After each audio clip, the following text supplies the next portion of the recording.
Hello everyone, very welcome to our channel study PYQ and this is Satyam Parmar. स्वागत है आप सभी का आपके अपने यूट्यूब चैनल स्टडी पीवाईक्यू पर। आज अपन लोग डिस्कस करेंगे असिस्टेंट प्रोफेसर। अभी आपका एग्जाम हुआ था एमपी में, इसको डिस्कस करेंगे। ठीक है, एमपी में आप किन किन लोगों ने दिया वो बताइए और इसको आप लोग करेक्ट कर लेंगे। कितने क्वेश्चन आप लोग के करेक्ट हो रहे हैं, जहां तक होंगे वहां तक ये सभी क्वेश्चन आप लोगों के करेक्ट होंगे। फिर भी हम लोग इंतजार करेंगे, आयोग के द्वारा जो भी आपकी आंसर की आएगी उसको चेक करेंगे कितने क्वेश्चन सही होते हैं। ठीक है, चलिए तो यहाँ तक हमने निकाले हैं उसके हिसाब से आप लोग देख लीजिए।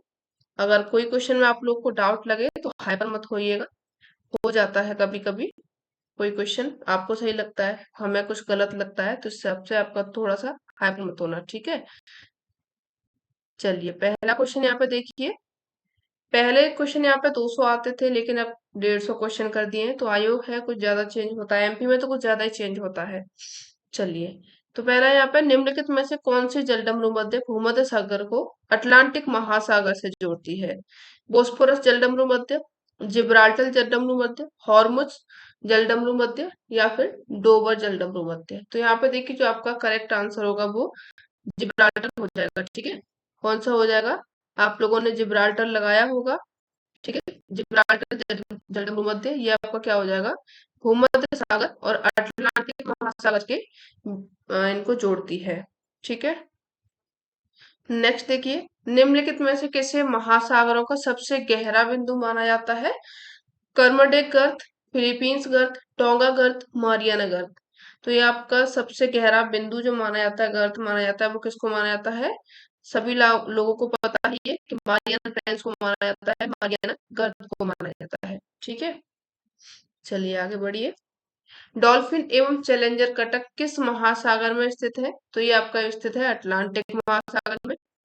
बी ऑप्शन आप लोग सभी करेक्ट करके आए होंगे। इंग्लिश वाला इसी में है लेकिन बार बार इंग्लिश इधर करेंगे और हिंदी इधर करेंगे तो थोड़ा सा टाइम लग जाएगा, इसलिए आप लोग आंसर चेक कर लीजिएगा।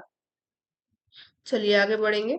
निम्नलिखित में से कौन पैलेजिक निक्षेप में सम्मिलित है? कौन कौन है यहाँ पे? बजरी, रेत, ज्वालामुखी पंख, लाल मृत्तिका। तो देखिए पैलाजिक निक्षेप की बात कर रहा है। पैलाजिक निक्षेप बहुत ज्यादा आगे गहराई में पाए जाते हैं और जो बजरी रेत है ये सभी आप लोग को किनारे पर ही देखने को मिल जाएंगे। यहाँ पे जो सबसे ज्यादा गहराई में देखने को मिलेगा वो क्या होती है? लाल मृत्तिका होती है। डी ऑप्शन आप लोग करेक्ट करके आए होंगे। ठीक है, चलिए आगे बढ़िए। निम्नलिखित में से कौन से निक्षेपों का निर्माण अत्यंत सूक्ष्म पौधों के अवशेष से होता है? बताइए किसमें क्या लगा के आए हैं आप लोग? ग्लोबिजेरिना ऊज, रेडियोलेरियन ऊज, टेरापोड ऊज एवं डाइटम ऊज। बताइए फटाफट से। तो यहाँ पे देखिए जो सही आंसर आप लोग लगा के आए होंगे वो कौन सा हो जाएगा? डाइटम ऊज। ठीक है, इनका क्या होता है? सूक्ष्म पौधों के अवशेष से होता है इसका निर्माण।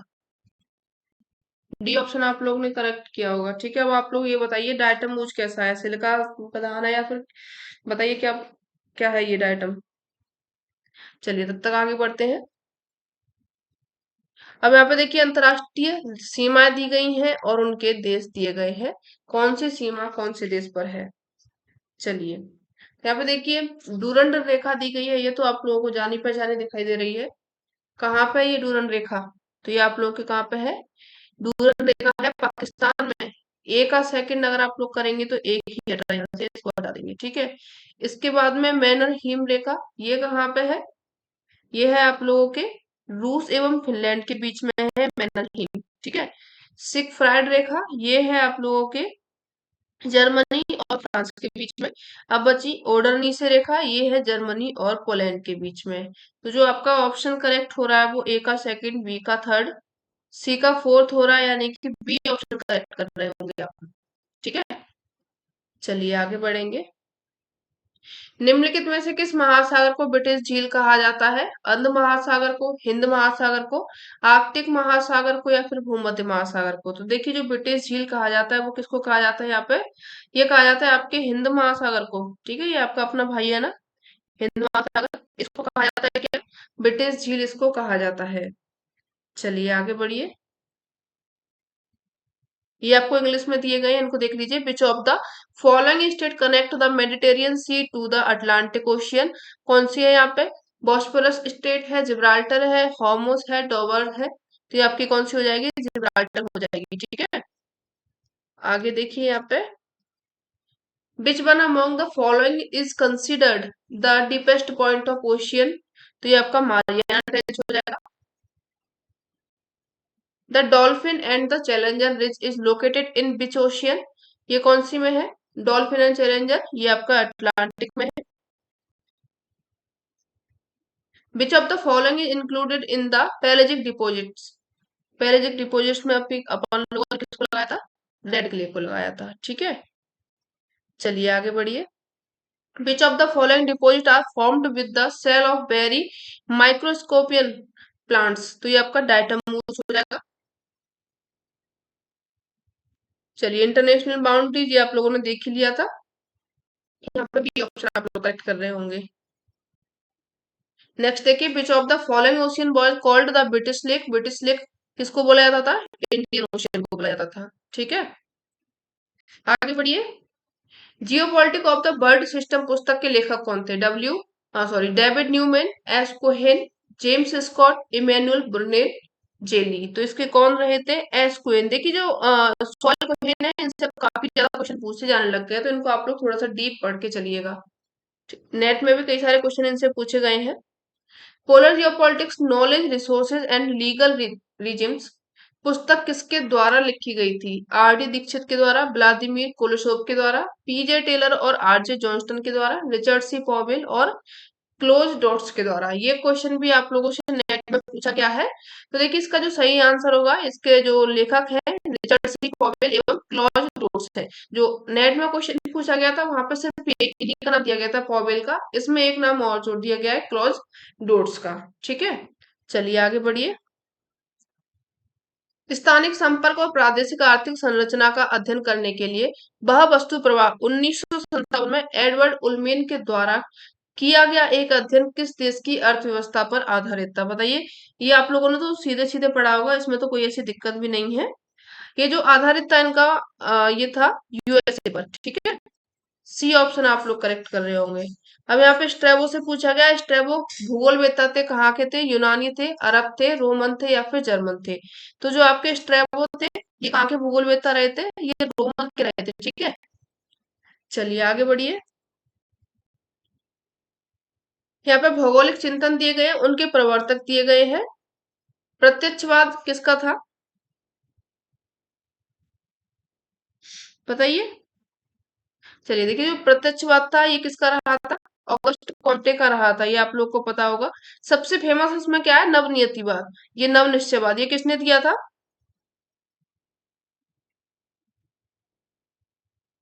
ये केफे टेलर के द्वारा दिया गया था ना। मानवतावाद दिया गया था ऑल्सन के द्वारा, व्यवहारवाद दिया गया था किसके के द्वारा, एक सेकंड, बी का फोर्थ होना चाहिए यहाँ पे। वैसे तो इनका यही करेक्ट है, पर मुझे यहाँ पे इनके ऑप्शन में डाउट लग रहा है।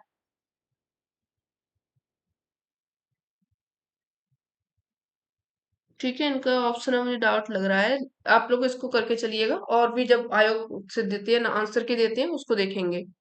चलिए आगे बढ़िए। मिडोज ऑफ गोल्ड नामक प्रसिद्ध पुस्तक किस अरब विद्वान द्वारा लिखी गई है, अल मसूदी, इब्न बतूता, जकोबी या फिर अल बरूनी, तो ये जो फेमस बुक है इनके द्वारा लिखी गई है अल मसूदी के द्वारा। ठीक है, ए ऑप्शन आप लोग का करेक्ट हो जाएगा। पृथ्वी की परिधि आकलन हेतु इराटोस्थेनीज ने नोमोन के रूप में ओबेलिस्क का उपयोग किया था, जो स्थित था साइने में, अलेक्जेंड्रिया में, मिलेटस में, साइप्रस में। तो देखिए मैंने तो सर्च किया था तो मुझे तो साइने ही दिखा है, लेकिन बहुत लोग अलेक्जेंड्रिया के बता रहे हैं, तो इसको मैं डाउट में लगा करके चल रही हूँ, आप लोग बताइएगा क्या है इसका। ठीक है, आप लोगों को क्या सही लग रहा है वो भी बताइएगा। आगे बढ़िए। फ्रेडरिक रेडजेल की प्रमुख पुस्तक थी, कौन सी थी, कॉस्मोस, अर्धकुंदे, एंथ्रोपोजियोग्राफी, ब्रिटिश साम्राज्य का सर्वेक्षण। तो यहाँ पे जो सही ऑप्शन हो जाएगा वो क्या होगा, एंथ्रोपोजियोग्राफी, ये क्या थी, फ्रेडरिक रेडजेल की प्रमुख पुस्तक रही थी। ठीक है, आगे बढ़िए। अभी इंग्लिश में तो आप लोग कर लोगे ना। Who is the author of book geopolitic the world system, ये आपको पता है, सॉल्व खेल रहे थे। The book polar geopolitic knowledge resource and legal regimes is written by whom, R D Dikshit, Vladimir Kolosov. तो यहाँ पे सही ऑप्शन आप लोगों को क्या था, Richard C Coville and close doors.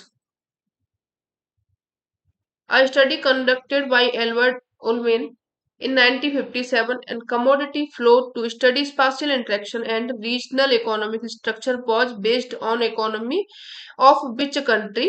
US। ठीक है। स्ट्रेबो वॉज ए जोग्राफर, कहाँ के थे? रोम के रहे थे।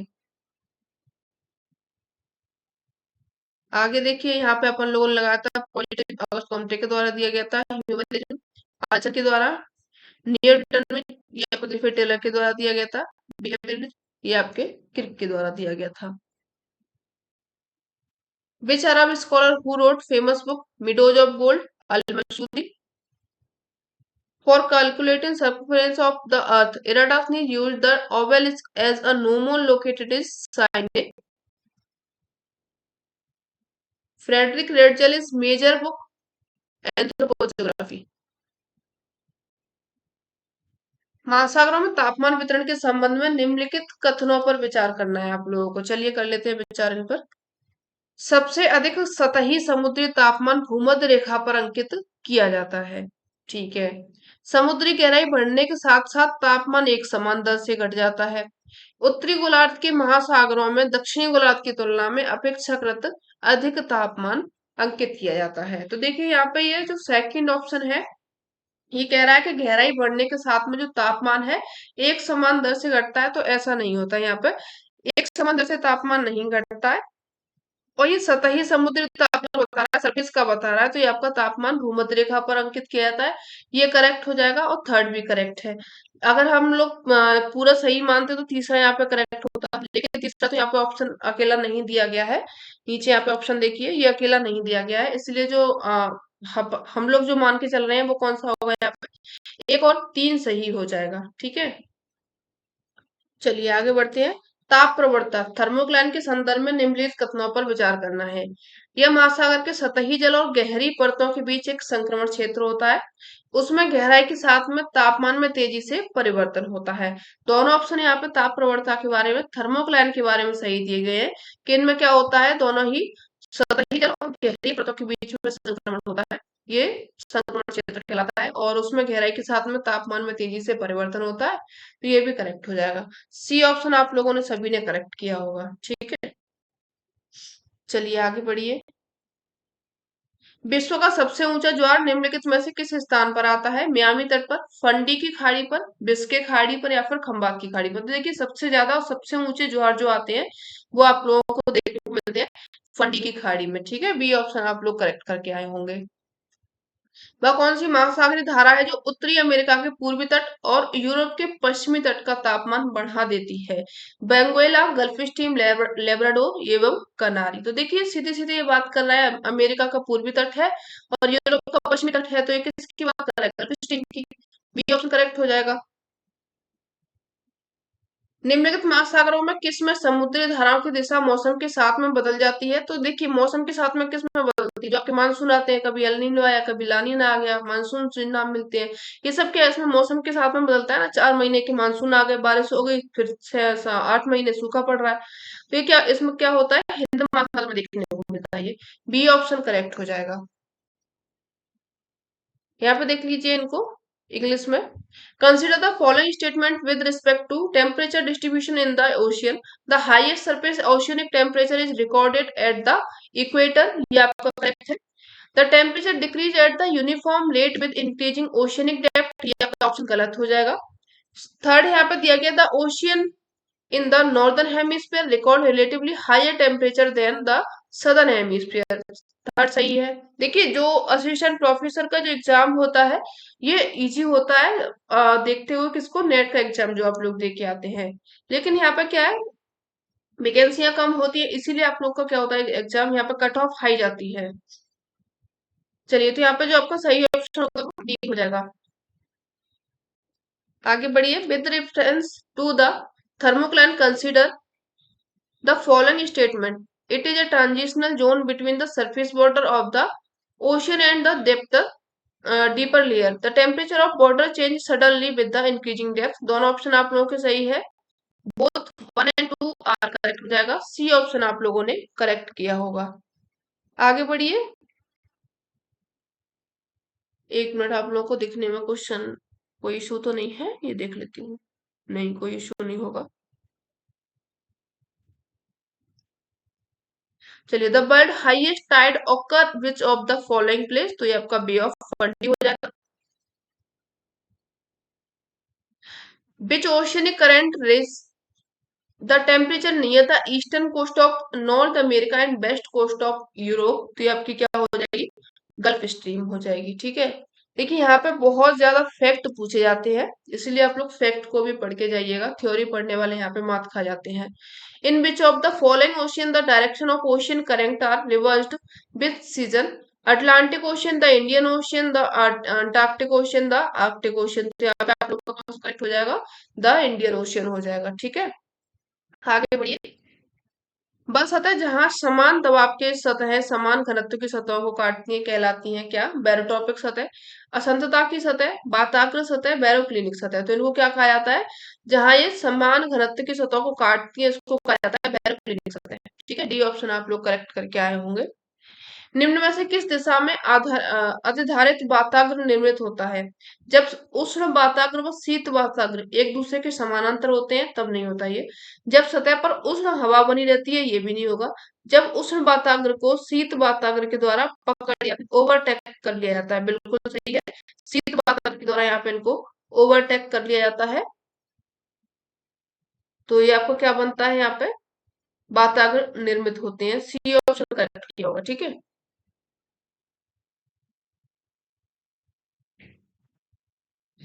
चलिए आगे बढ़िए। बाग्यो उष्णकटिबंधीय चक्रवात का संबंध निम्नलिखित में से किस देश से है, जापान, फिलीपींस, चीन, संयुक्त राज्य अमेरिका, तो ये आपका किससे है, फिलीपींस से है। ठीक है।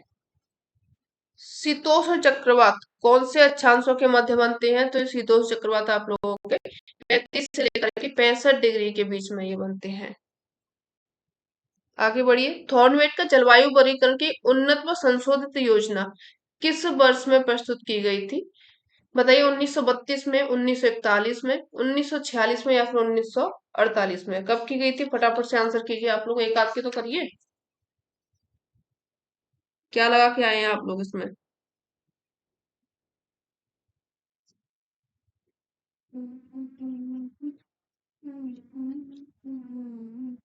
चलिए, तो यहाँ पर देखिए क्या था, 1948। ठीक है, डी ऑप्शन लगा के आए होंगे ना। चलिए आगे बढ़िए। यहाँ पे विद्वान दिए गए, उनके सिद्धांत दिए गए, कौन से विद्वान के द्वारा कौन सा सिद्धांत दिया गया था। तो यहाँ पे देखिए, मैकेंडर का सब फेमस सिद्धांत है, काफी आप लोग को पता होगा, हृदय स्तंभ सिद्धांत। इसके बाद में स्पाइकमैन आपको याद होंगे, इन्होंने दिया था ड्रिबलेट थ्योरी। तो यहाँ पे अगर आप लोग देखेंगे एक आध सेकंड लगाएंगे और सी का अगर फोर्थ लगाते हैं तो यहाँ पे आपका एक ही ऑप्शन यहाँ पे करेक्ट हो जाता है। ठीक है, बाकी के सभी गलत हो रहे हैं। कोहेन के द्वारा दिया गया था यहाँ पे आप लोग का भूसामरिक प्रदेश, और इनके द्वारा सेवेरस्की के द्वारा दिया गया था वायु शक्ति सिद्धांत दिया गया था। ठीक है। एक स्टेटमेंट है, जो विश्व द्वीप पर शासन करेगा वही विश्व नियंत्रित करेगा, ये कथन किसका है, ये पूछा गया था। तो देखिए ये किसके द्वारा कहा गया था, मैकिंडर के द्वारा कहा गया था। इन्होंने कौन सा सिद्धांत दिया था, हृदय स्थल सिद्धांत दिया था 1904 में। चलिए आगे बढ़िए। अभी अब देख लीजिए English version.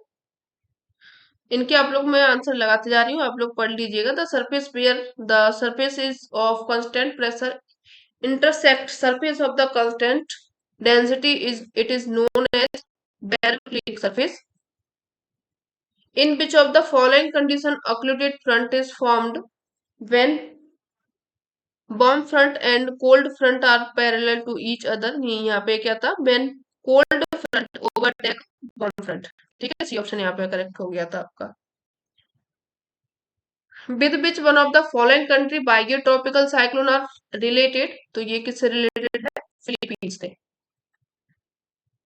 Between which latitude do temperature cyclone form, तो ये कहाँ पे थे, टेम्परेट। ठीक है, टेम्परेट पूछा गया था आपका 35 से लेकर के 65 डिग्री है। In which year Thornthwaite presented advance and modified scheme of classification of climate, तो ये आपका कौन सा हो जाएगा? 1948 हो जाएगा। स्कॉलर दिए गए हैं, तो यहाँ पे मैकेंडर का हृदय स्थल सिद्धांत है आपका, बी ऑप्शन यहाँ पे करेक्ट किया था। Who rule the world island commands the world, who said this, ये कहा गया था मैकेंडर के द्वारा, सी ऑप्शन करेक्ट हो जाएगा। आगे बढ़िए, मैकेंडर के हृदय स्थल सिद्धांत के बारे में कौन सा तथ्य सही नहीं है? ठीक है, एच जे मैकेंडर एक अमेरिकन भूगोलवेत्ता थे। उन्होंने सर्वप्रथम 1904 में the geographical pivot of history में अपना सिद्धांत प्रस्तुत किया था। ठीक है, इसके बाद में इसका संशोधित रूप उन्होंने 1919 में प्रस्तुत किया था, जिसमें हार्टलैंड शब्द का प्रयोग किया गया था। सिद्धांत की अवधारणा थी कि जो पूर्वी यूरोप पर शासन करेगा वह हृदय स्थल को नियंत्रित करेगा। बताइए इसमें आप लोग क्या लगा करके आए हैं? यहाँ पे फर्स्ट ऑप्शन देखिए,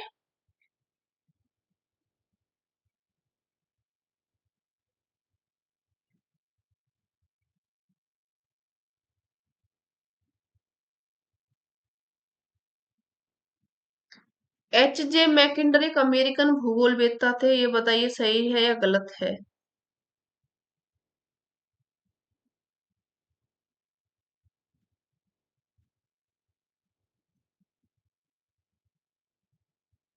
चलिए, देखिए यहाँ पे ये दिया गया है एच जे मैकिंडर एक अमेरिकन भूगोलवेत्ता थे, तो ये ऑप्शन आप लोग का गलत गलत हो जाएगा।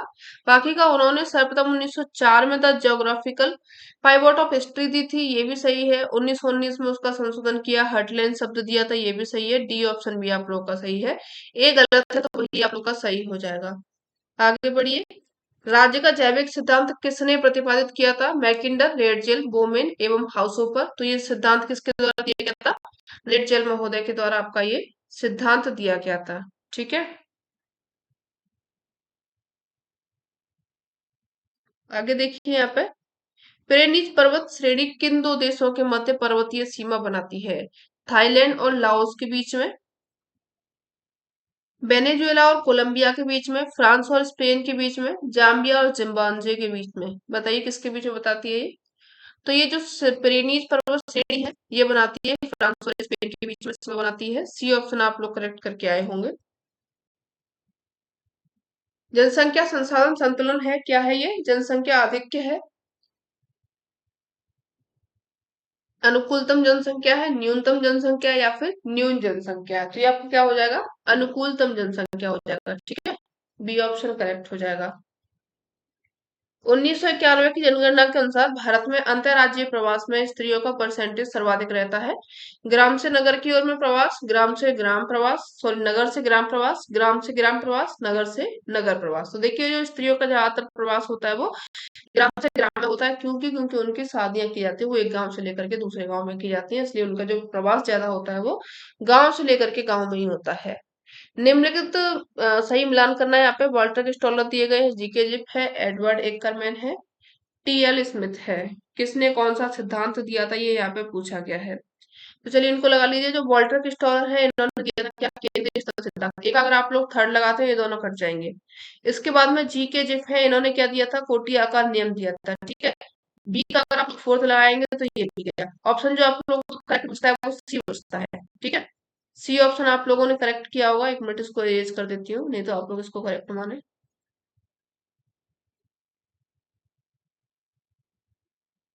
चलिए, तो यहाँ पे जो आपका करेक्ट हो जाएगा क्या हो जाएगा? सी ऑप्शन आपने करेक्ट किया होगा। एडवर्ड एकरमैन के द्वारा दिया गया है जनसंख्या संसाधन प्रदेश, टी एल स्मिथ के द्वारा दिया गया है नगरी उपांत। ठीक है, सी ऑप्शन करेक्ट करके आए हैं। चलिए इनको देख लीजिए, यहाँ पे जो आपका करेक्ट नहीं था वो क्या था? एच जे मैकिंडर अमेरिकन भूगोल ज्योग्राफर थे, ये गलत हो जाएगा। Who प्रोपाउंड the organic theory of estate, ये किसने दिया था? रेडल ने दिया था। बी ऑप्शन करेक्ट किया होगा। Pyrenees mountain range form the mountain boundary between which two countries, तो ये किस किस के बीच में है? फ्रांस एवं स्पेन के बीच में है। आगे बढ़िए,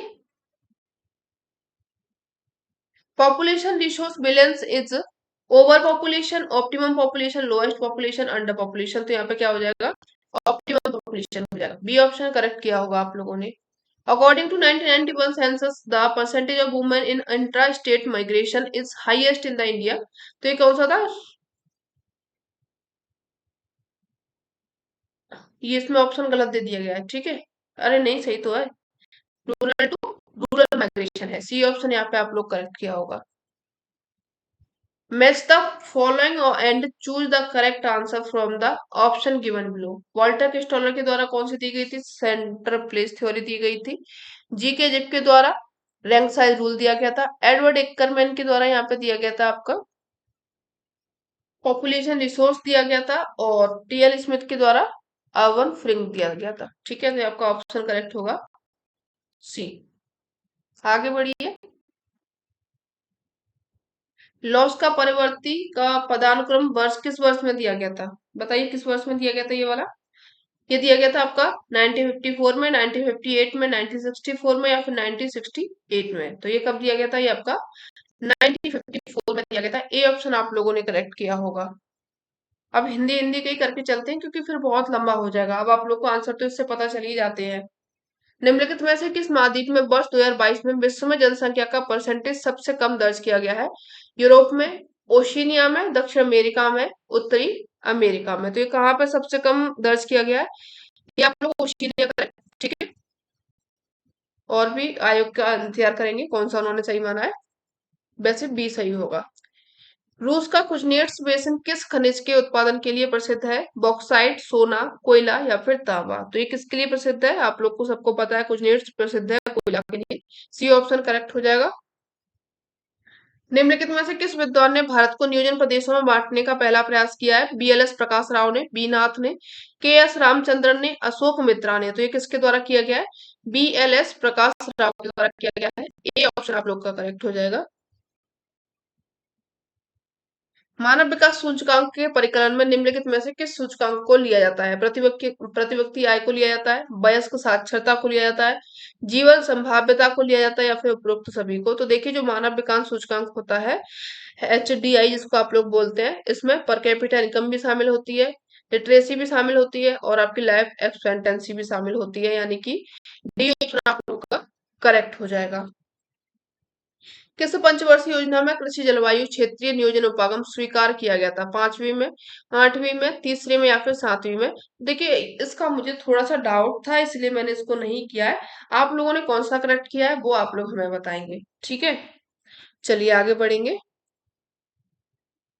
निम्नलिखित में से किस वर्ष में पहली बार एकीकृत ग्रामीण विकास कार्यक्रम IRDP शुरू किया गया था? 1966 से लेकर के 7 में, 1976 से 1977 तक, 86 से लेकर के 87 तक, 96 से लेकर के 97 तक। तो यहाँ पे देखिए जो सही ऑप्शन होगा वो आपका 1966 से लेकर के 77 तक ये शुरू किया गया था। बी ऑप्शन आप सभी लोग करेक्ट करके आए होंगे।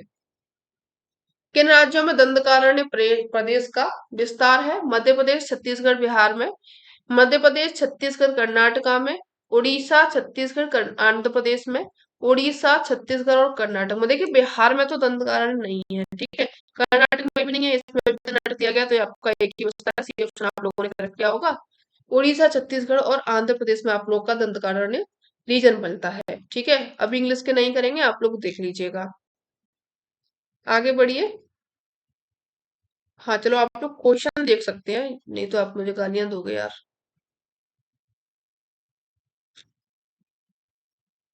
पॉज करके देख लेना।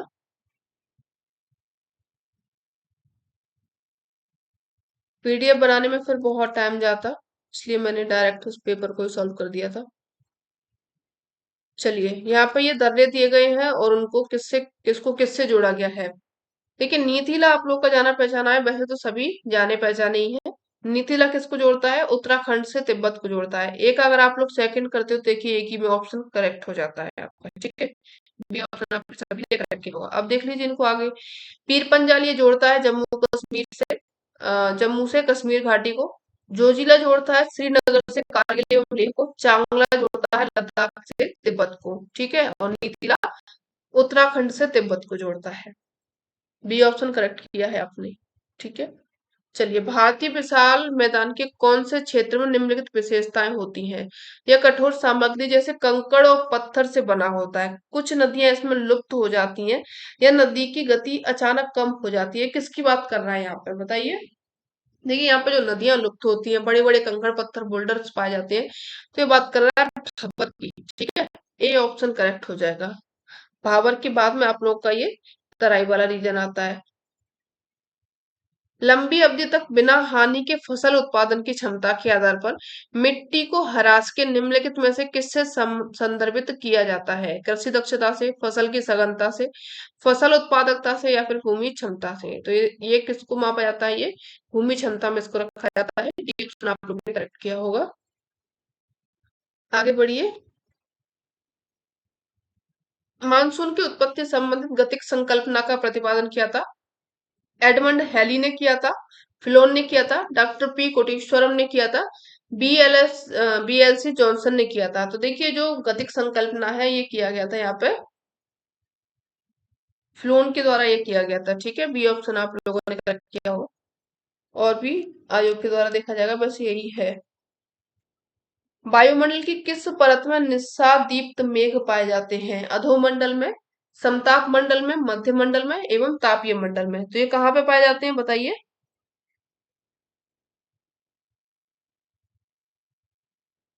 ये पाए जाते हैं आप लोगों के मध्य मंडल में। ठीक है, सी ऑप्शन करेक्ट किया होगा। सूर्य किरणों को पृथ्वी तक पहुंचाने में कितना समय लगता है? 6 मिनट 20 सेकंड लगते हैं, 8 मिनट 20 सेकंड लगते हैं, 9 मिनट 10 सेकंड लगते हैं, या फिर 9 मिनट 20 सेकंड? तो यहाँ पे आपका सही ऑप्शन क्या हो जाएगा? 8 मिनट 20 सेकंड लगते हैं। ठीक है,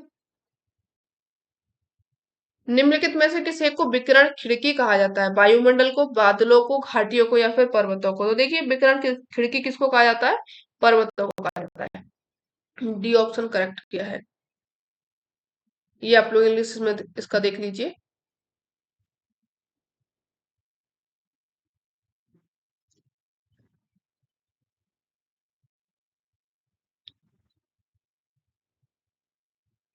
चलिए आगे बढ़ते हैं।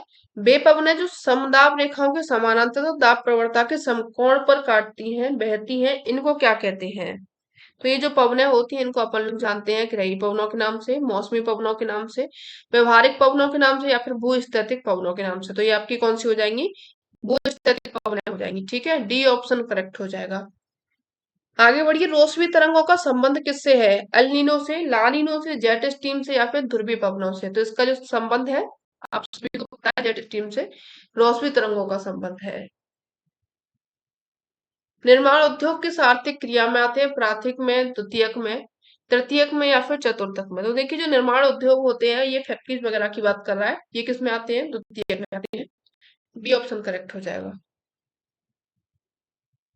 कृषि अवस्थिति सिद्धांत में बिलक प्रदेश एकांकी की संकल्पना किसके द्वारा दी गई थी? बिटलसी के द्वारा, फ्रेडरिक के द्वारा, स्मिथ के द्वारा, या फिर बॉन थ्यूरिन के द्वारा?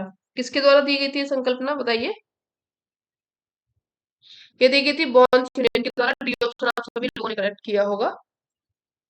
चतुर्थ श्रेणी के व्यवसाय में कौन से उदाहरण है? खुदरा एवं थोक व्यापार, खनन एवं ड्रिलिंग, ये आपका प्राइमरी हो जाएगा। कृषि एवं वानिकी, ये भी प्राइमरी हो जाएगा। खुदरा एवं थोक व्यापार, ये आपका सेकेंडरी हो जाएगा। वित्तीय परामर्श एवं सूचना प्रौद्योगिकी, ये आपका क्या हो जाएगा? ये आपका चतुर्थ श्रेणी में हो जाएगा, जहाँ पे लोग परामर्श देते हैं, सलाह देते हैं, बड़े बड़े लोग होते हैं। ठीक है, अच्छे एजुकेटेड लोग होते हैं। डी ऑप्शन करेक्ट हो जाएगा। अब यहाँ पे दिया गया भूमि का प्रति इकाई किराया निर्धारित करने के लिए बॉन्थियन मॉडल में प्रयुक्त प्राथमिक सूत्र क्या है?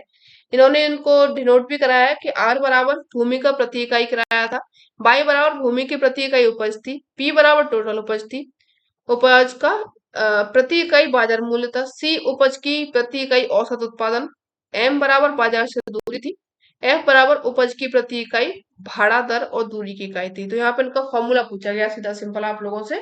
तो इनका जो फॉर्मूला दिया गया था, वो दिया गया था आर बराबर बाई पी माइनस सी।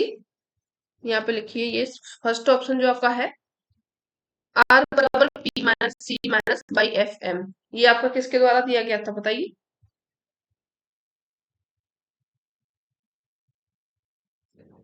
चलिए, ठीक है, बॉन्ड का फॉर्मूला आप लोगों का हो गया। आगे बढ़िए। बेलाडीला किस खनिज के लिए प्रसिद्ध है? बताइए किसके लिए प्रसिद्ध है ये बेलाडीला? बॉक्साइट के लिए, तांबा के लिए, लोहा के लिए या फिर सोना के लिए? तो ये प्रसिद्ध हो जाएगी लोहा अयस्क के लिए बेलाडीला प्रसिद्ध है। आगे बढ़िए। अभी आप लोग का 28 तारीख को यूजीसी नेट का भी पेपर है। पढ़ लीजिए अच्छे से, इसको तैयार कर लीजिए। इस तरीके के क्वेश्चन आप इससे भी हार्ड देखने को मिलते हैं यूजीसी नेट में, ठीक है। निम्नलिखित में से मध्य प्रदेश का कौन सा क्षेत्र है जिसमें राई सरसों की खेती के लिए जाना जाता है? बताइए कौन सा है। देखिए मुझे तो चंबल बेसिन ही लग रहा है, आप लोग को क्या लग रहा है और बताइए। जो एमपी स्पेशल वाले हैं वो बताइए, ठीक है, क्योंकि मैंने एमपी स्पेशल जीएस नहीं पढ़ी है। मैंने वैसे तो यूपी स्पेशल भी नहीं पढ़ी है। चलिए इन क्वेश्चन को देख लीजिए आप लोग इंग्लिश में।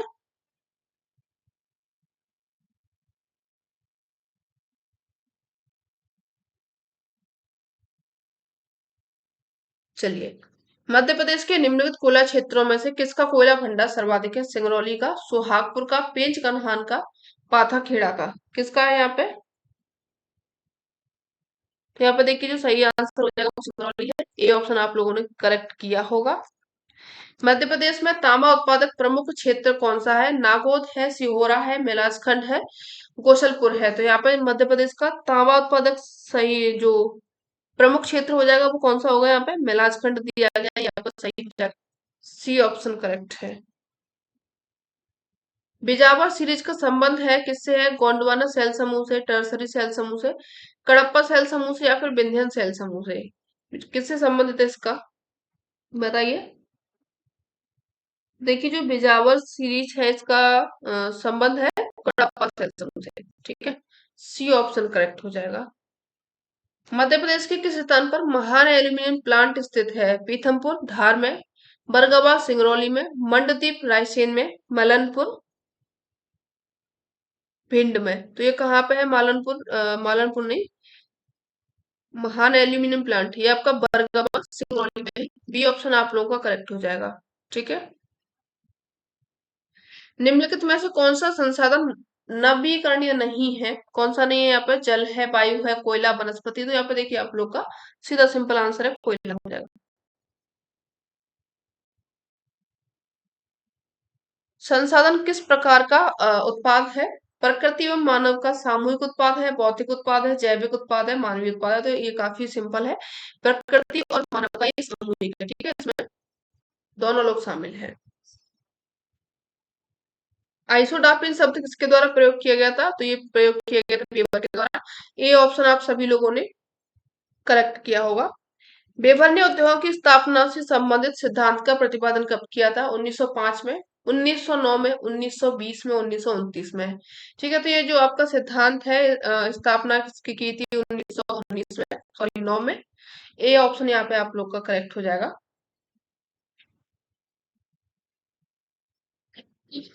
इसका इंग्लिश वर्जन कब आया था? बताइए। निम्नलिखित में से किसने मॉडल विकसित किया जो स्थानीयकरण त्रिभुज के नाम से जाना जाता है? Walter Christaller, Alfred Weber, August Losch या फिर मैक्स वेबर? तो यहाँ पर देखिए जो स्थानीयकरण त्रिभुज के नाम से आप लोग जानते हैं वो किसने दिया था? अल्फ्रेड वेबर ने दिया था। बी ऑप्शन आप लोग का करेक्ट हो जाएगा। ये इंग्लिश देख लीजिए इनकी।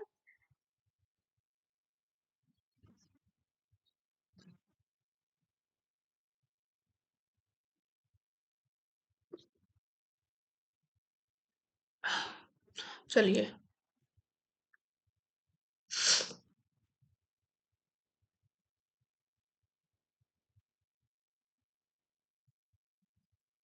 Britain and the British seas किसके द्वारा लिखी गई थी? जॉन स्कॉट के द्वारा, रॉबर्ट मिल के द्वारा, हेल्फोर्ड मैकिंडर के द्वारा, चिसोल्म के द्वारा? तो ये किसके द्वारा लिखी गई थी? मैकिंडर से। मैकिंडर से देखिए तीसरा सवाल यहाँ पे ये पूछा गया, तीसरा नहीं, तीसरा था, चौथा सवाल है ये। फेवरेट बन गया इनका मैकिंडर। द्वैतवाद की विचारधारा को आधार प्रदान करने के लिए प्राथमिक स्तर का श्रेय जाता है किसको? जाता है हेटनर को, बर्नहार्ड बारेनियस को, कार्ल सावर को, रिच्थोफिन को? तो यहाँ पे देखिए जो बर्नहार्ड बारेनियस है इनको इसका श्रेय जाता है इकोनॉमी का, द्वैतवाद का, ठीक है। एक वैज्ञानिक का समूह जिसे लॉजिकल पॉजिटिविस्ट के नाम से जाना जाता है उसकी स्थापना हुई थी वियना में, न्यूयॉर्क में, बोस्टन में या फिर बर्लिन में? कहाँ पे हुई थी बताइए इसकी स्थापना? अच्छा क्वेश्चन है। इसकी स्थापना हुई थी वियना में, ठीक है। ए ऑप्शन आप लोग का करेक्ट हो जाएगा। गिब्सन के अनुसार यथार्थवाद एक व्यवहारिक वैकल्पिक स्पष्टीकरण है। निश्चयवाद का, मार्क्सवाद का, आदर्शवाद का, अस्तित्ववाद का। किसका ये स्पष्टीकरण बताइए। तो यहाँ पे आप लोग कौन सा करके आए होंगे, आदर्शवाद करके आए हैं। सी ऑप्शन आप लोग का करेक्ट हो जाएगा। आगे बढ़िए।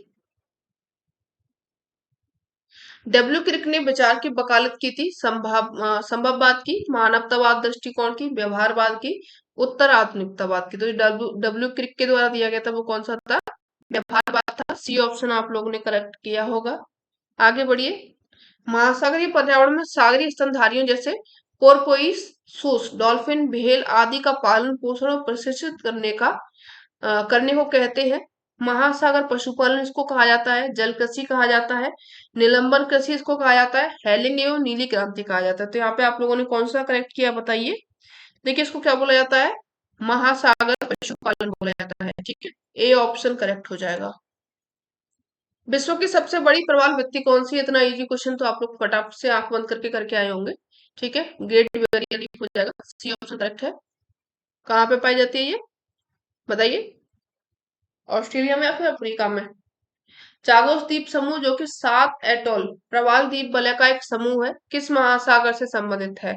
हिंद महासागर से, अटलांटिक महासागर से, आर्कटिक महासागर से या फिर प्रशांत महासागर से। बताइए किससे संबंधित है ये। चागोस द्वीप समूह की बात कर रहा है, कहाँ पर ये चागोस, हिंद महासागर में। ए ऑप्शन करेक्ट हो जाएगा। इंग्लिश देख लीजिए इनके।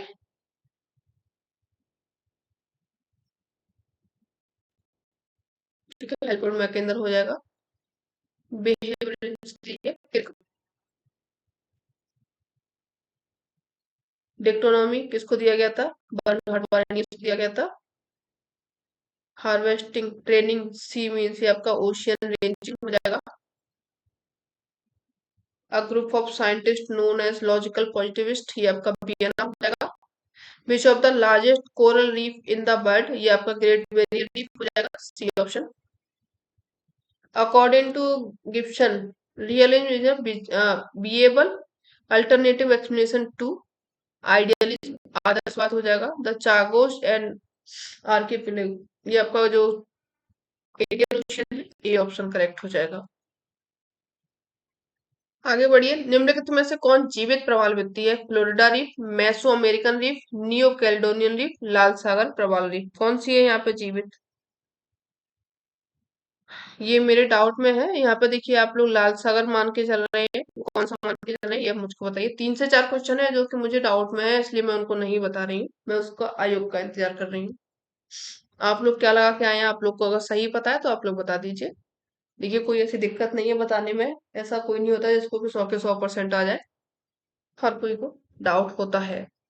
लवणता को समुद्री जल में घुले हुए नमक ग्राम की मात्रा में व्यक्त किया जाता है, प्रति 100 ग्राम, प्रति 10,000 ग्राम, प्रति 1,000 ग्राम या फिर प्रति 10 ग्राम। तो यहाँ पे जो सही ऑप्शन होगा वो आप लोगों को क्या हो जाएगा, प्रति 1,000 ग्राम में मापा जाता है।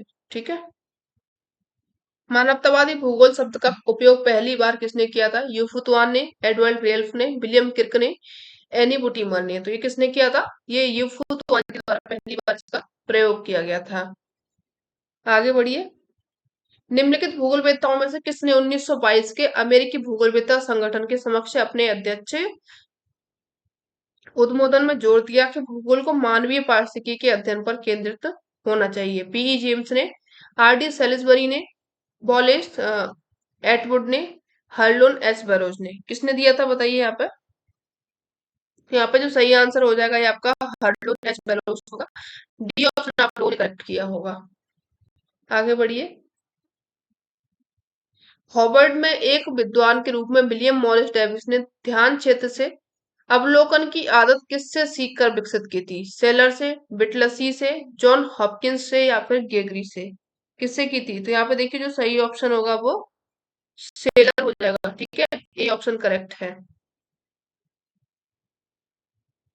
फ्रांस विश्वविद्यालय ने फ्रेंच लीजियन ऑफ ऑनर की उपाधि से विभूषित किया गया, किसको किया गया था। वॉल्टर पिंक को, एलन चर्चिल सैम्पल को, रोलैंड डी सेल्सबरी को, विलियम मॉरिस डेविस को। किसको यहाँ पे किया गया था, ये मुझको नहीं पता है। आप लोग बताइएगा, ठीक है? नहीं, अगर आपको भी पता है तो थोड़ा सा इसका इंतजार करेंगे। सैलिसबरी यहाँ पे लगा है, लेकिन मैं तो इसको करेक्ट नहीं मान रही हूँ क्योंकि मुझे इसका आइडिया नहीं है। एक्सप्लेनेशन इन ज्योग्राफी किसके द्वारा लिखी गई है? ब्रेथवेट के द्वारा, डेविड हार्वे के द्वारा, रिडोल्फ कर्नेप के द्वारा, अर्नेस्ट नजेल के द्वारा। तो ये किसके द्वारा लिखी गई है? आंसर कीजिए। डेविड हार्वे के द्वारा लिखी गई है। बी ऑप्शन आप लोग करेक्ट कर रहे होंगे। वर्ष 2022 में एशिया के निम्नलिखित में से किस भाग में जनसंख्या का परसेंटेज सबसे कम दर्ज किया गया है? पूर्वी एशिया में, मध्य एवं दक्षिण एशिया में, दक्षिण पूर्वी एशिया में, पश्चिमी एशिया में। तो यहाँ पे सबसे कम कहाँ पे दर्ज किया गया है? 2022 की बात कर रहा है तो आपको पश्चिमी एशिया हो जाएगा। डी ऑप्शन आप लोग करेक्ट किया होगा। ठीक है,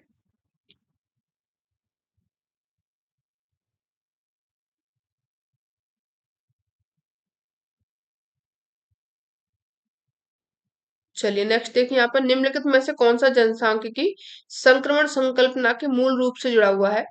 डब्ल्यू एच थॉमसन है, जॉन आई क्लार्क है, के डेविस है, ओ एच के स्पेट है। तो यहाँ पे देखिए सीधा साधा आंसर आप लोगों को एक ही देखने को मिल रहा है, डब्ल्यू एच थॉमसन है। ठीक है, मूल रूप जो जिसने जो जनसांख्यिकी संक्रमण संकल्पना है वो शुरू की थी। इसके बाद में इसमें नोटिस्टीन आए थे। आगे बढ़िए, भारत की राष्ट्रीय जनसंख्या नीति 1976 की घोषणा कब की गई थी? इसकी घोषणा की गई थी 16 अप्रैल को, 15 अगस्त को, 26 जनवरी को, या फिर 11 जुलाई को। तो ये क्या हो जाएगा? 16 अप्रैल को हो जाएगा। ठीक है, आगे बढ़िए। उस शहर का क्या नाम है जिसने देश के सभी शहरों में सबसे अधिक जनसंख्या दर्ज की है? इस शहर ने इसी देश के दूसरे सबसे अधिक जनसंख्या वाले शहर की तुलना में दोगुनी जनसंख्या शहर की है। तो देखिए दोगुनी यहाँ पे नगर माल बता रहा है, प्राथमिक नगर बता रहा है, बृहद महानगर, मेगा सिटी। तो देखिए जो बृहद महानगर तो आप लोगों का होता है मेगालोपोलिस होता है। ठीक है, मेगालोपोलिस में तो जनसंख्या ज्यादा होती है। ये एक शहर से दूसरे का दुगना बता रहा है, यानी कि 10 लाख से पहुंच रहा है यहाँ पे आप लोगों का 20 लाख। मैं तो इसको मेगा सिटी मान करके चल रही हूँ, आप लोग क्या मानेंगे बताइए।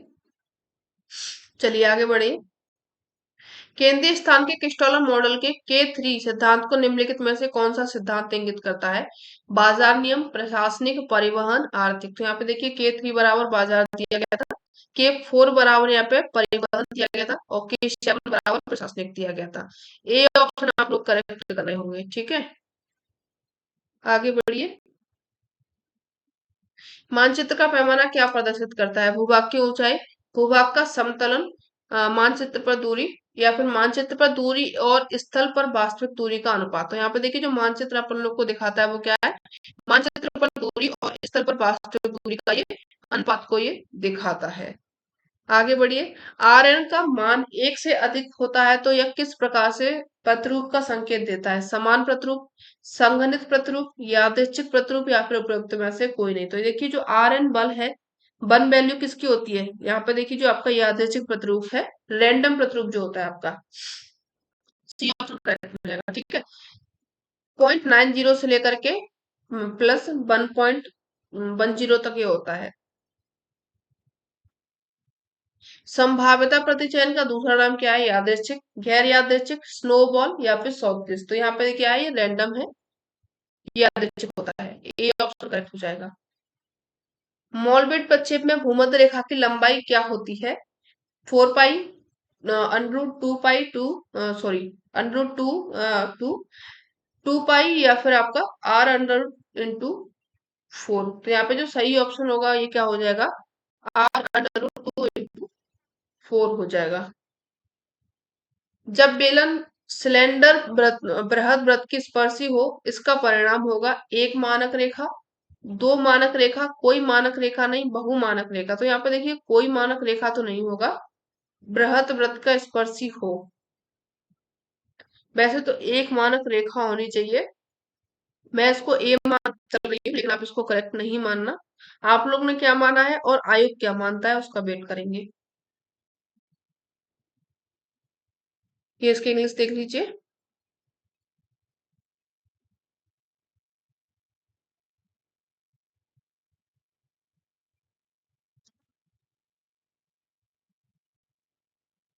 चलिए, भांडेर का पठार मध्य प्रदेश के निम्नलिखित में से किस भूआकृति विभाग का हिस्सा रहा है?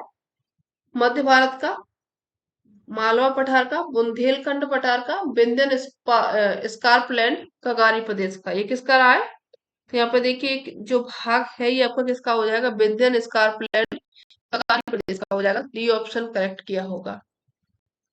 मैकल श्रेणी के अमरकंटक क्षेत्र से निकलने वाली तीन नदियों का निम्नलिखित में से कौन सा समूह है? नर्मदा, सोन, जोहिला, नर्मदा, बेतवा, ताप्ती, नर्मदा, तवा, महानदी, नर्मदा, बनास और गोपा। तो यहाँ पे जो सही ऑप्शन होगा वो क्या हो जाएगा? नर्मदा, सोन और जोहिला हो जाएगा। ठीक है। मध्य प्रदेश में लाल पीली मिट्टियों के पाए जाने का मुख्य क्षेत्र कौन सा है? नर्मदा घाटी, मालवा पठार, पूर्वी मध्य प्रदेश, मध्य भारत पठार। तो यहाँ पे देखिए कौन सा हो जाएगा? लाल पीली मिट्टियों में पाए जाने वाला जो क्षेत्र है वो कौन सा होगा? तो ये आपका पूर्वी मध्य प्रदेश हो जाएगा। ठीक है, सी ऑप्शन करेक्ट हो जाएगा। मध्य प्रदेश में निम्नलिखित में से कौन सा क्षेत्र नहरों के द्वारा मुख्य रूप से सिंचित है? पूर्वी बुंदेलखंड पठार, छिंदवाड़ा बैतूल पठार, चंबल बेसिन, पश्चिमी बुंदेलखंड पठार। तो यहाँ पे देखिए कौन सा आंसर सही होगा? जो नहरों से सिंचित है, तो ये आपका जो चंबल बेसिन है। ठीक है, क्या हो जाएगा यहाँ पे? चंबल बेसिन सही होगा, सी ऑप्शन। 2018 से 19 में मध्य प्रदेश में क्षेत्रफल की दृष्टि से प्रथम दो खाद्यान्न फसलों का सही समूहन कौन सा है? चावल और गेहूं है, गेहूं और चना है, गेहूं और उड़द है, चावल और सोयाबीन है। क्या लगाया आप लोगों ने? देखिए वैसे गेहूं और चना होना चाहिए क्योंकि इसके उत्पादन एमपी में है, ज्यादा है। मैं इसका बी मान कर चल रही हूँ, कंफर्म नहीं हूँ, लेकिन आप लोग भी बताइएगा क्या है इसका। मैंग्रोव वन का सर्वाधिक विस्तार किस राज्य में है? गुजरात, पश्चिम बंगाल, आंध्र प्रदेश। एक मिनट,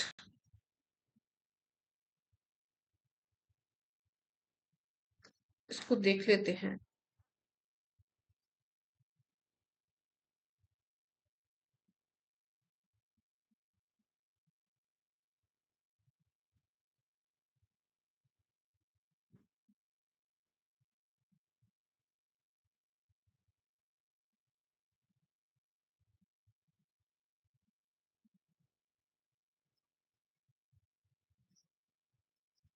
गेहूं और ज्वार बता रहा है, यहाँ पे चावल तो नहीं है।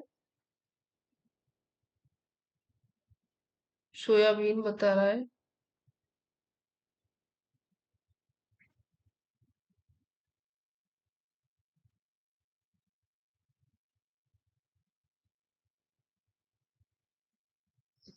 इसको अपन लोग डाउट में रख रहे हैं, वैसे यहाँ पर गेहूं और चना होना चाहिए।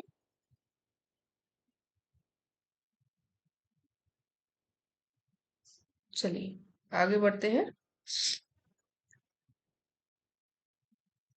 मैंग्रोव वन का सर्वाधिक विस्तार किस राज्य में है? गुजरात में, पश्चिम बंगाल में, आंध्र प्रदेश में, अंडमान निकोबार में। बताइए किसमें है? यहाँ पे आप लोग क्या लगा करके आए हैं?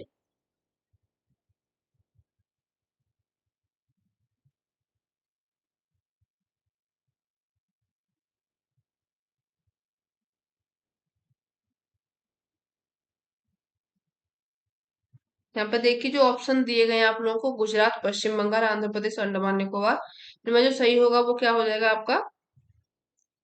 बी ऑप्शन करेक्ट हो जाएगा, पश्चिम बंगाल। ठीक है, पश्चिम बंगाल में क्या होते हैं? मैंग्रोव पाए जाते हैं, ये जो आपके ऑप्शन दिए गए हैं। चलिए आगे बढ़ते हैं।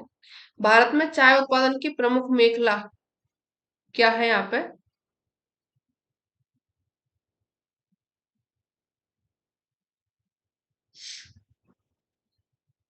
इसको देखिए 23 उत्तरी अक्षांश से लेकर के 32 ही मानिए, क्योंकि इसका मुझे अभी कंफर्म नहीं है, लेकिन ये बी ही होगा।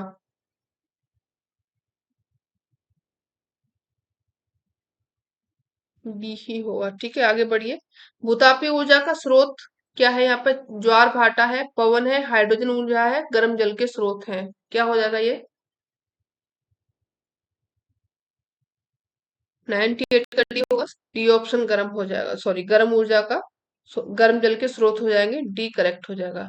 उच्च एशिया का मेरुदंड किस पर्वत श्रेणी को कहा जाता है? सुलेमान श्रेणी को, काराकोरम को, किरथा श्रेणी को, पीर पंजाल श्रेणी को। ये कहा जाता है ट्रेड को कहा जाता है। ठीक है, बी ऑप्शन आप लोगों ने करेक्ट कर लिया होगा। आगे बढ़िए। भारतीय कृषि से संबंधित निम्नलिखित में से कौन से कथन सही है? भारत में विश्व का सबसे बड़ा कृषि क्षेत्र है।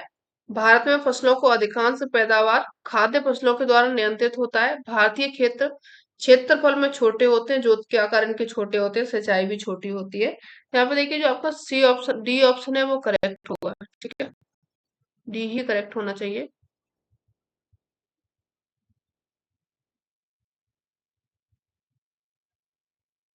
चलिए आगे बढ़ते हैं।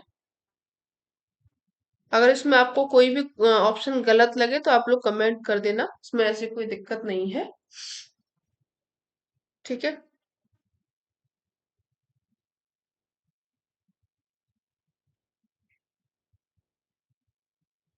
ये आपको ऑप्शन और भी क्वेश्चन दिए गए हैं, इनको देख लीजिए।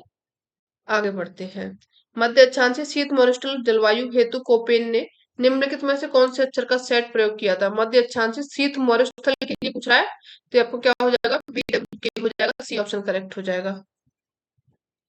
बर्सन के सामान्य सम्मिलन सिद्धांत में संशोधन का सुझाव निम्नलिखित में से किसके द्वारा किया गया था? बर्जरॉन के द्वारा, पॉलमे के द्वारा, लैंगमूर के द्वारा, त्रिवार्था के द्वारा। तो ये किसके द्वारा किया गया था? लैंगमूर के द्वारा किया गया था, सी ऑप्शन करेक्ट हो जाएगा। ठीक है, आगे देखिए। यहाँ पे ओजोन परत के संबंध में कौन सा कथन सही नहीं है? ओजोन परत को पृथ्वी की रक्षा कवच कहा जाता है, ये बिल्कुल सही है। यह परत पराबैंगनी किरणों को पृथ्वी तक पहुंचने से रोकती है, ये भी सही हो जाएगा। ओजोन गैस वायुमंडल में समुद्र तल से लेकर 50 किलोमीटर की ऊंचाई तक फैली होती है। ओजोन गैस का सृजन एवं विनाश एक क्रमिक एक सतत प्रक्रिया है। तो ये आपका जो सही ऑप्शन होगा वो क्या हो जाएगा? ओजोन गैस जो कहाँ पाई जाती है? समुद्र मंडल 15 से लेकर के 35 किलोमीटर ऊंचाई की 35 किलोमीटर की ऊंचाई तक ये पाई जाती है आप लोगों की। इसलिए आपका जो सही ऑप्शन होगा वो क्या हो जाएगा? सी हो जाएगा। आगे बढ़िए। चलिए थोड़े से रह गए। अर्बन हीट आइसलैंड के संदर्भ में पूछा गया, क्या सही नहीं है? उष्ण लहरों की प्रचंडता शहरों में गांवों की तुलना में नगर तापदीप का कारण अधिक होता है, ये सही है। बड़े शहर उष्ण लहरों के दौरान रात को ग्रामीण क्षेत्रों के जैसे ठंडे हो जाते हैं या नहीं? ये आपका बी ऑप्शन सही हो जाएगा, क्योंकि यही गलत है। आगे इसमें दिया गया नगर तापदीप प्रभाव नगर केंद्र में अधिक प्रचंडता से अनुभव किए जाते हैं, ये भी सही हो जाएगा। स्थिर वायुमंडलीय दशाएं जो सामान्यतः उष्ण लहरों से संबंधित है, वे नगरीय क्षेत्रों में दूषित कणों को आकर्षित करती हैं, ये भी आप लोग का सही हो जाएगा। जो ऑप्शन गलत है वो आपका बी है, बी ही सही हो जाएगा। निम्नलिखित में से कौन सी मौसम की तड़ित झंझा से संबंधित नहीं है? वर्षा, ओलावृष्टि, बिजली का कड़कड़ाना, भारी हिमपात। तो देखिए यहाँ पर तड़ित झंझा से जो संबंधित नहीं है क्या हो जाएगा? भारी हिमपात यहाँ पे तड़ित झंझा से संबंधित नहीं है। मानचित्र के विवर्तन या फिर लघुकरण में निम्नलिखित में से कौन सा मानचित्र पैमाना सबसे उत्तम होता है? कथनात्मक, मिलियन स्केल, आलेखी स्केल या फिर उपरोक्त में से कोई नहीं। तो यहाँ पे देखिए, छोटा करना है या फिर बड़ा करना है। यहाँ पे जो सबसे बढ़िया पैमाना होता है वो आलेखी होता है, सी ऑप्शन करेक्ट हो जाएगा। ये इसके इंग्लिश देख लीजिए।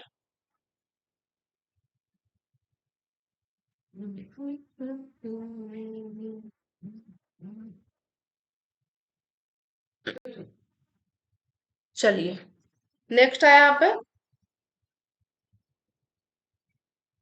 जीएनएसएस दिए गए, उनके देश संघ दिए गए हैं यहाँ पे, कौन से देश में कौन सा है। ठीक है, यहाँ पे देखिए जो ग्लोनास है, ये कौन से देश में है? ये आपका हो जाएगा रूस का हो जाएगा। ठीक है, गैलीलियो कौन से देश का सैटेलाइट होगा? ये आपका हो जाएगा यूरोपियन संघ का हो जाएगा। नवास्टर जीपीएस ये किसका है? सी का यहाँ पे फर्स्ट आप लोग देखेंगे यूएसए का है ये। और बाइडू ये आपका किसका हो जाएगा? चीन का हो जाएगा। अब इस हिसाब से आप लोग ऑप्शन लगा लीजिए। ए का सेकंड है, बी का यहाँ पे फोर्थ है। ठीक है, ये आपका ए ऑप्शन करेक्ट हो रहा है। आगे बढ़िए।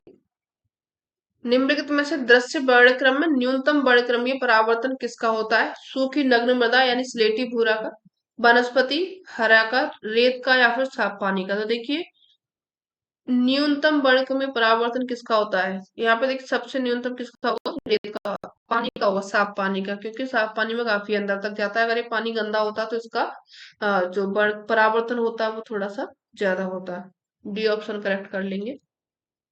निम्नलिखित में सबसे पुराना WGS कौन सा है? WGS 15, WGS 60, WGS 66, 84, कौन सा सबसे पुराना है? तो देखिए इसकी स्थापना जो हुई थी ये कब हुई थी? 1960 में हुई थी ना, पता है आप लोगों को? कब हुई थी इसकी स्थापना? 1960 में हुई थी, तो इसलिए आपका जो ऑप्शन करेक्ट हो जाएगा वो कौन सा होगा? WGS 60 होगा। बी ऑप्शन करेक्ट हो जाएगा। इसको बोलते क्या है? इसको लिख लीजिए,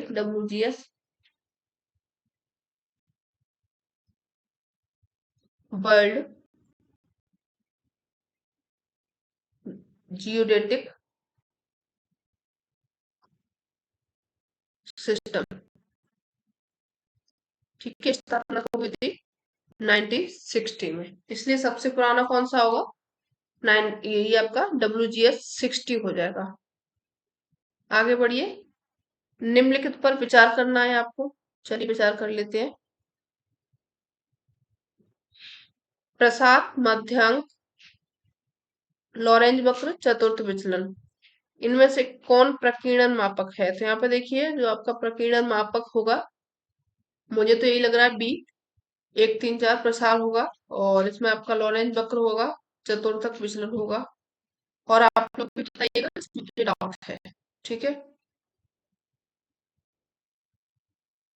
किस देश ने 1948 के यूजेनिक संरक्षण कानून EPL ने महिलाओं को कुछ आसन शर्तों के तहत प्रेरित गर्भपात की अनुमति दी थी? भारत ने, चीन ने, जापान ने, या फिर न्यूजीलैंड ने? ये किसने दी थी? जापान ने दी थी। सी ऑप्शन करेक्ट हो जाएगा। EAA के द्वारा प्रस्तुत जनसंख्या संसाधन प्रदेशों में दक्षिण पूर्व एशिया के देश निम्नलिखित में से किस प्रदेश में आते हैं? मिस्र या फिर चीन तुल्य प्रदेश में, ब्राजील तुल्य प्रदेश में, यूरोपियन तुल्य प्रदेश में, आर्कटिक मरुस्थल तुल्य प्रदेश में? ये किस में आते हैं आप लोगों को बताइए? एकरमन के द्वारा जनसंख्या दक्षिण पूर्व एशिया के देश ये आते हैं आप लोगों के मिस्र एवं चीन तुल्य प्रदेशों में आते हैं। ए ऑप्शन आप लोग का करेक्ट हो जाएगा। कौन से शब्द का अभिप्राय बस्तियों को उनके आकार अथवा अन्य बातों जैसा के उनके द्वारा किए जाने वाले कार्यों एवं सुविधाओं के आधार पर विभिन्न श्रेणियों में विभाजित करता है? ये क्या है आपका? अधिवास पदानुक्रम है, कोटि आकार नियम है। कोटि आकार नियम में सिर्फ साइजों की बात की गई थी। ठीक है। ग्रामीण नगरीय उपांत में, केंद्रीय स्थान सिद्धांत में। यहाँ पे देखिए बस्तियों को उनके आकार में और अन्य बातों में और इनको हायरार्की में भी दिखा रहा है, श्रेणियों में दिखा रहा है ये। ठीक है, तो ये आपका क्या हो जाएगा? इसका उत्तर होगा ए ऑप्शन यहाँ पे करेक्ट हो जाएगा। नवजात मृत्यु दर शब्द का प्रयोग निम्नलिखित में से किस श्रेणी के शिशु मृत्यु को दर्शाने के लिए किया जाता है? जो नवजात होते हैं, ये कौन से होते हैं? वे शिशु जो अपने जीवन के 4 सप्ताह पूरे करने से पहले ही मर जाते हैं, वे शिशु जो अपने जीवन के 28 दिन से 365 दिन के बीच मर जाते हैं, वे शिशु जो अपने जीवन के 6 महीने पूरे करके मर जाते हैं, या फिर में से कोई नहीं। तो देखिए यहाँ पे जो नवजात मृत्यु दर होती है वो होती है 28 दिन तक, 4 सप्ताह तक होते हैं। ठीक है, तो ये आपका क्या हो जाएगा? ए ऑप्शन करेक्ट हो जाएगा। वे शिशु जो अपने जीवन के 4 सप्ताह पूरे करने से पहले ही मर जाते हैं उनको अपन लोग नवजात मृत्यु दर में रख देते हैं। ये इंग्लिश देख लीजिए इसकी।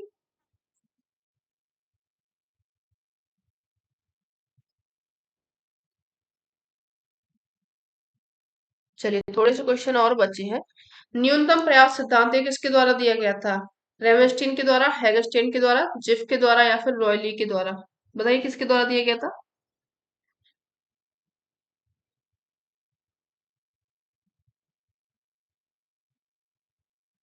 आंसर कीजिए फटाफट से आप लोग।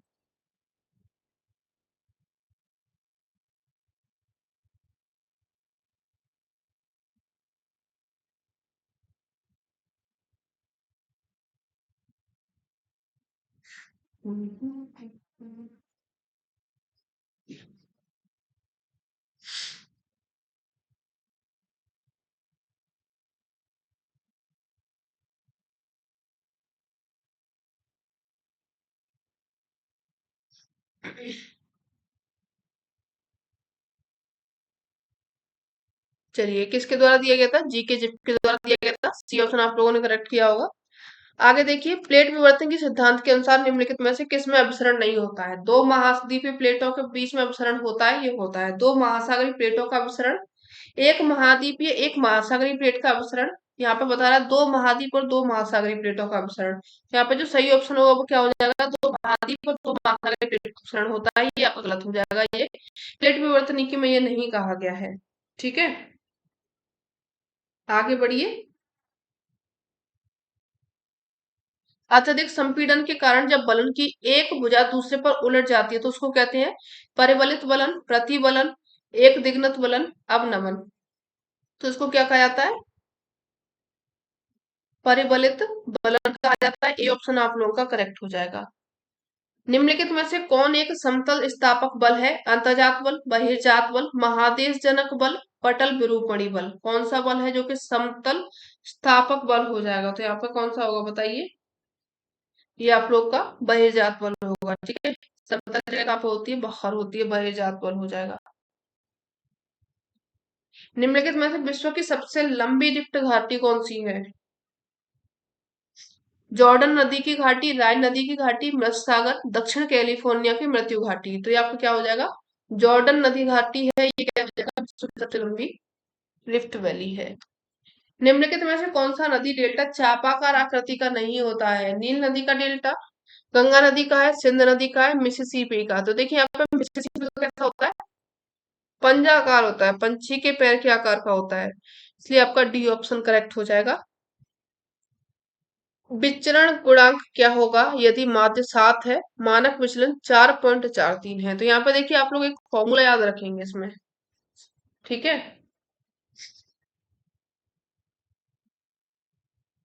ये आपका विचरण गुणांक पूछा गया है, माध्य यहाँ पे दिया गया है, मानक विचलन दिया गया है। ठीक है, तो यहाँ पे देखिए इसका फॉर्मूला होता है, यहाँ लिख लेते हैं। CB is equal to standard deviation SD upon mean दिया गया है यहाँ पर M इंटू 100।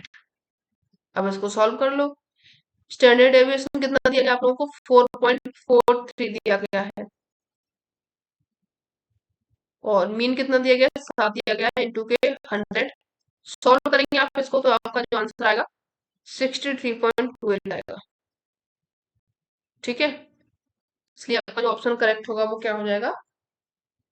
एक मिनट, आपको सॉल्व दिखा है ना? नहीं दिखा, चलो अब दिखेगा।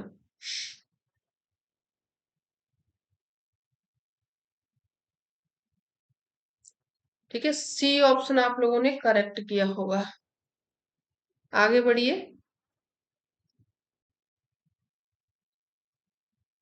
निम्नलिखित संख्या का प्रसार गुणांक 70, 105, 45, 80, 210, 50, 120, 95, 15 और 150।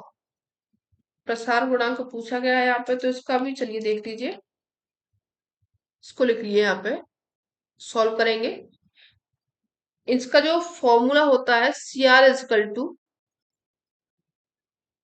Maximum value, maximum value minus minimum value upon maximum value plus minimum value. अब यहाँ पे मैक्सिमम कितना है? 150 है, और नहीं 150 नहीं है, 210 है। ठीक है, मैक्सिमम कितना है? 210 है, और मिनिमम कितना है? 15 है। 210 माइनस 15, 210 प्लस 15। ठीक है, ये आप लोगों ने किया। तो अब इसको अगर आप लोग माइनस करोगे 195 अपॉन 15, 225। अब इसको जब आप लोग सॉल्व करोगे, डिवाइड करोगे, तो यहाँ पे जो आपका ऑप्शन आएगा वो क्या होगा? 0.86 आएगा। सी ऑप्शन आप लोगों ने करेक्ट कर लिया होगा। ठीक है, चलिए आगे बढ़े। सी ऑप्शन यहाँ पे करेक्ट है। ये इनको इंग्लिश में भी देख लीजिए।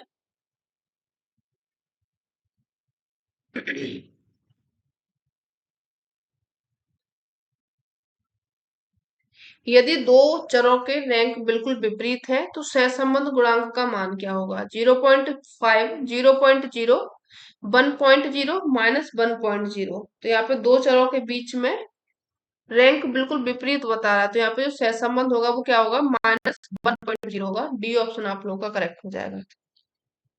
यदि प्रतिपगमन गुणांक माइनस बीटा का मान शून्य है तो इसका क्या अर्थ है? देखिए, शून्य मान पूछ रहा है, मॉडल सटीक है, मॉडल त्रुटिपूर्ण है, सॉरी त्रुटिपूर्ण है, स्वतंत्र और आश्रित चरों के बीच कोई संबंध नहीं है, स्वतंत्र और आश्रित चरों के बीच में आदर्श संबंध है। देखिए, जब शून्य मान होता है यानी कि इनके बीच में कोई भी रिलेशन नहीं होता है, स्वतंत्र और आश्रित चरों के बीच में कोई भी संबंध नहीं है। सी ऑप्शन करेक्ट हो जाएगा।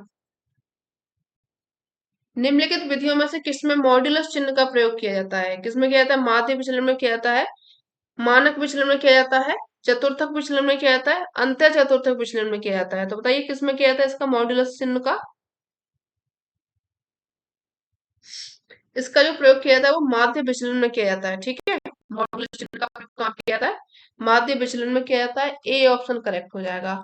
निम्नलिखित में से कौन सा एक स्वतंत्र उद्योग है? फूटलूज उद्योग है, जिसको अपन लोग कहीं भी उठा करके ले जा सकते हैं। जैसे आप लोग का कंप्यूटर उद्योग हो गया, जो आपके ऑटोमोबाइल्स होते हैं, सीमेंट तो देखिए भारी उद्योग है, इसको नहीं हो, चीनी है, जूट है, ये नहीं होगा।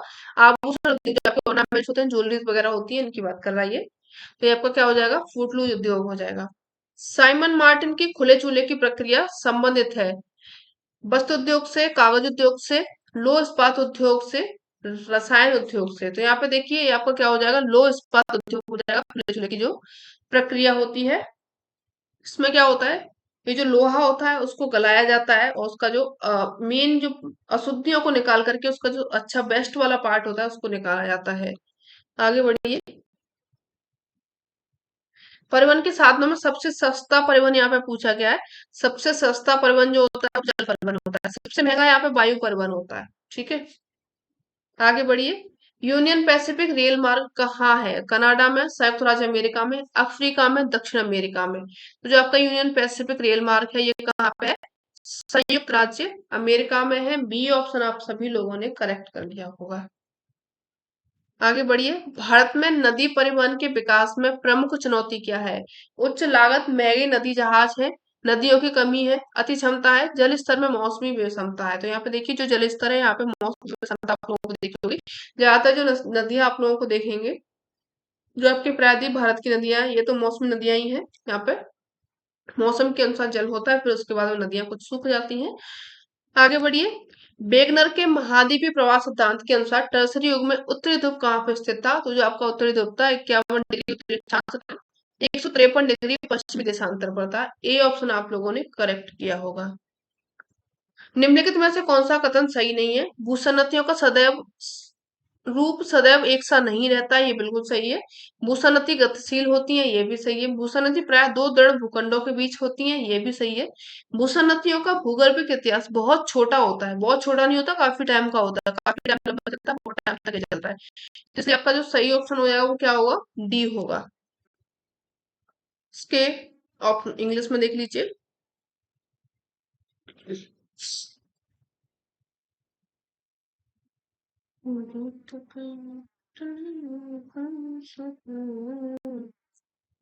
चलिए, काश स्थलाकृति विकास के लिए कौन से क्षेत्र आदर्श है? ये तो काफी इजी है, चुना पत्थर के क्षेत्र होते हैं।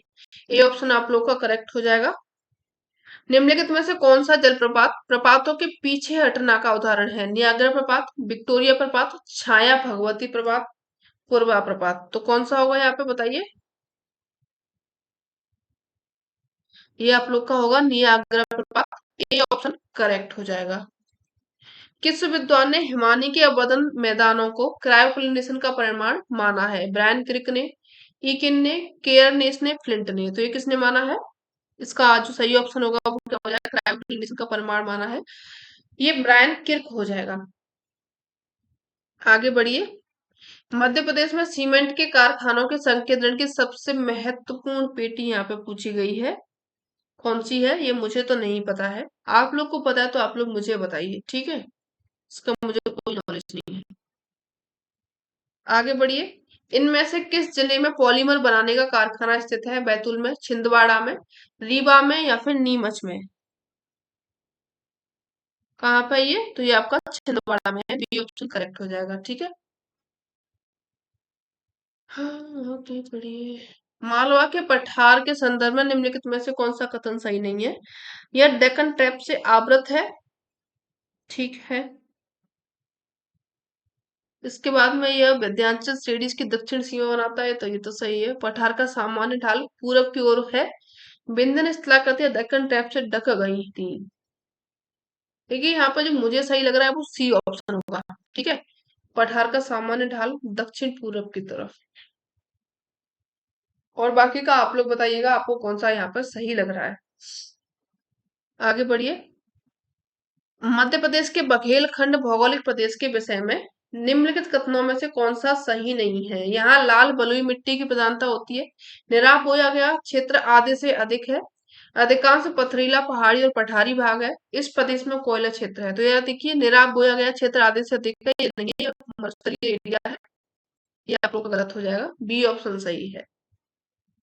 चंदेरी, खजुराहो, ओरछा, सोनगिरी मध्य प्रदेश के किस भौगोलिक क्षेत्र में आते हैं? मालवा क्षेत्र में, नर्मदा घाटी में, विंध्य की पठारी में, बुंदेलखंड में। तो देखिए आपके सभी पठारों से यहाँ पे क्वेश्चन मालवा मध्य प्रदेश के पूछ लिए गए हैं। अब तो यहाँ पे कोई नहीं बचा है, तो ये आपका क्या हो जाएगा? बुंदेलखंड प्रदेश हो जाएगा, जहाँ पे आपका चंदेरी, खजुराहो है, ओरछा है, सोनगिरी है, ये सभी देखने को मिलते हैं। ब्लैक बक राष्ट्रीय उद्यान किस राज्य में है? कर्नाटक में, महाराष्ट्र में, उड़ीसा में, गुजरात में। तो आपका जो ब्लैक बक है ये कहाँ पे है? गुजरात में है, डी ऑप्शन करेक्ट हो जाएगा। इंग्लिश देख लीजिए इनके, बस लास्ट पेज और है, फिर छुट्टी हो जाएगी अपन लोगों की। मजे आ गए।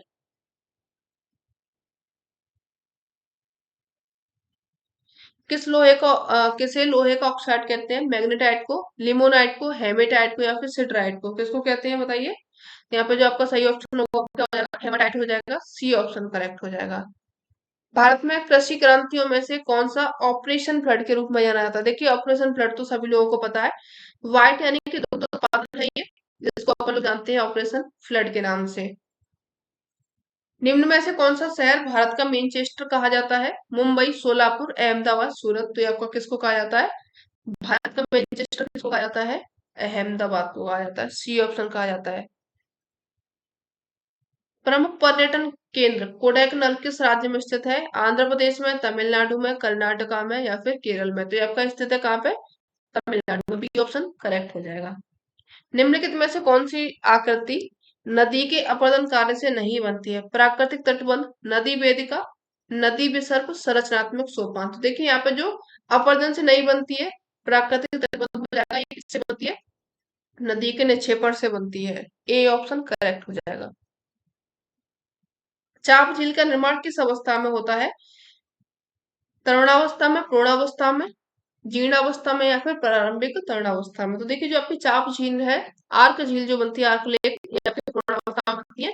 जब जो नदी है लहराती हुई चलती है, विसर्ग बनाती है, यहाँ पे मियांडर्स बनाती है, उसी के जो छूट जाती है उसके कारण में इस तरीके से झील बनती है, इसको आप लोग चाप झील बोल देते हैं।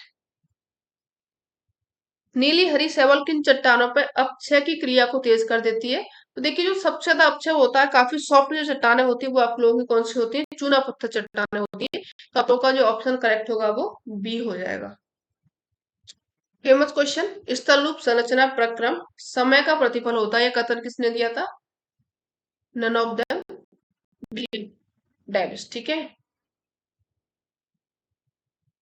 ए ऑप्शन करेक्ट हो जाएगा।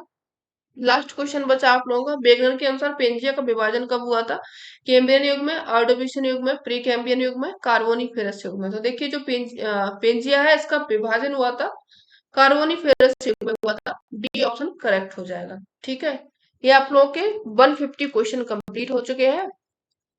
किसी भी क्वेश्चन में डाउट लगे तो गालियां मत देना, बता देना, क्योंकि मैं भी आप ज्यादा होशियार तो नहीं हूँ। आप जितनी हूँ आपसे कम ही होंगी, आप लोग ज्यादा होशियार है, ठीक है। ये सेशन कैसा लगा जरूर बताइएगा। अगर चैनल पर नए हैं तो आप उसको सब्सक्राइब जरूर करेंगे, शेयर जरूर करेंगे अपने फ्रेंड्स को, लाइक कर देंगे। मिलते हैं अपन लोग नेक्स्ट सेशन में, फिर से आप वही सॉल्व करेंगे जो यूजीसी नेट में क्वेश्चन पूछे गए हैं उनको सॉल्व करेंगे बाकी के, और एमसीक्यूज भी नए सॉल्व करेंगे जिनसे आप लोग का जो 28 अगस्त को एग्जाम है वो अच्छा जाए।